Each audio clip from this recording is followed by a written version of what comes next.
할렐루야. 2월 27일 금요일 매일 성경 묵상 말씀입니다.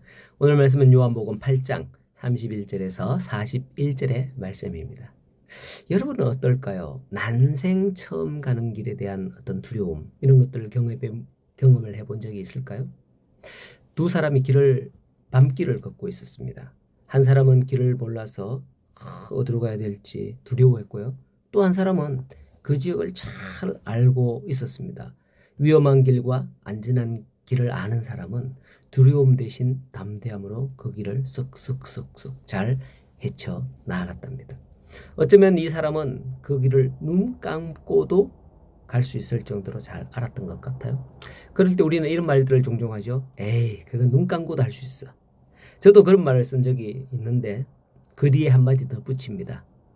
에이, 한쪽 눈 감고 말이죠. 이러면서 농담 우스개 반 이렇게 하죠. 좌우지간에 길을 알면 두려움은 사라지는 거예요. 오늘 말씀에는 아주 유명한 말씀이 나옵니다. 한 번씩 암송해 놓으면 믿음에 굉장히 유익이 되는 말씀인데요. 요한복음 8장 32절 말씀이에요. 진리를 알지니 진리가 너희를 자유롭게 하리라 하는 말씀이에요. 예전 성경은 조금 강력하게 되어서 와닿는 듯 했는데요. 진리를 알지니 진리가 너희를 자유케 하리라. 자유롭게 하리라가 아니고 자유케 하리라. 아주 줄여서 표처럼 탁탁 이렇게 돼서 참 좋네요. 진리가 너희를 자유케 하리라. 와, 이 말씀 너무 강렬하지 않습니까? 이 말씀을 하신 이유는 30절에 있습니다. 이 말씀을 하시며 많은 사람들이 믿더라 라는 거예요. 그 믿는 자들에게 어떤 일이 일어났냐 하는 거예요. 31절에 그러므로 예수께서 자기를 믿는 유대인들에게 이르시되 너희가 내 말에 거하면 참으로 내 제자가 되고 진리를 알지니 진리가 너희를 자유롭게 하리라. 이 말씀을 하신 겁니다. 예수 그리스도를 영접하고 예수님의 말씀에 거하는 생활을 하면 진리 대신 예수님을 바르게 알게 되는 겁니다. 그리할 때 이와 같은 참된 자유를 누릴 수 있는 거죠. 왜냐하면 지금까지 우리는 자유로웠던 것 같지만은 영적으로 죄의 종으로 죄의 사슬에 매인 몸이었습니다.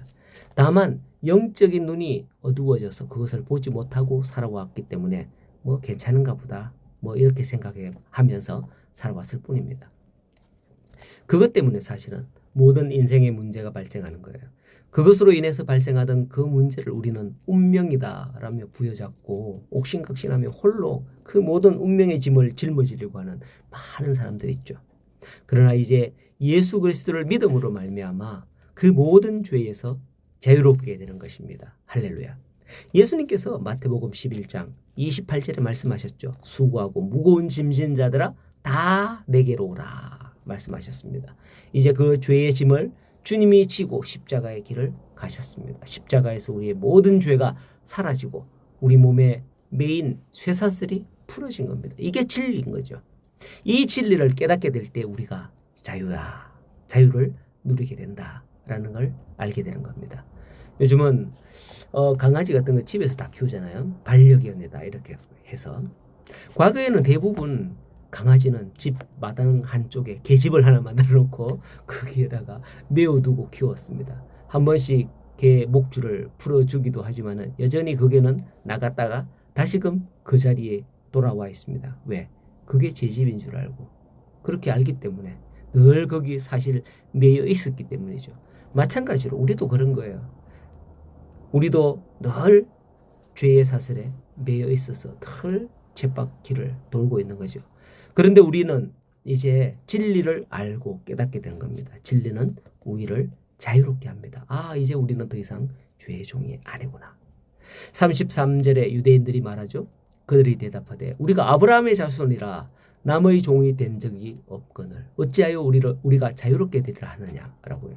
이 말은 그들이 지금까지 얼마나 영적으로 무지했는지를 보여주는 말이 아닐 수 없습니다. 참된 자유란 무엇이냐? 바로 이러한 영적 무지에서 벗어나는 자유입니다. 그리고 세상이 하나님의 진노 아래 있다는 사실을 몰랐던 무지, 참된 선과 악이 무엇인지 바르게 인식하지 못했던 무지에서 자유롭게 된다는 거예요. 39절에 보면 너희가 아브라함의 자손이면 아브라함이 행한 일들을 할 것이거늘이라고 말씀합니다. 유대인들은 육신의 혈통으로 아브라함의 피를 물려받은 것을 매우 중요하게 여겼던 거예요. 하지만 예수님께서는 아브라함의 자손이라면 응당 아브라함이 행한 일을 해야 한다 말씀을 하는 겁니다. 학생이면 학생이 해야 할 본분, 직장인이라면 직장인으로서 해야 할 본분이 있는 거예요. 그것을 행하지 않는 자는 학생, 직장인이라 할 수 없는 거죠. 자기의 신분과 지위에 맞는 일을 할 때에야만 그 대접을 받을 수 있는 자격이 되는 거예요. 단순히 아브라함의 혈통이라고 해서 아브라함이 천국 문 앞에 서서 자신들을 무조건 천국으로 들여다보내줄 것이라고 유대인들을 착각을 하고 있는 겁니다. 우리에게 영생과 구원을 주시는 분, 우리를 죄에서 자유롭게 하시는 분은 오직 한 분, 하나님의 아들 예수 그리스도밖에 없으심을 믿으시기 바랍니다. 오늘도 이 사실을 믿고 마음의 자유함을 누리며 살아가는 우리 모든 성도님들 다 되실 수 있기를 간절히 소원하고 축복합니다.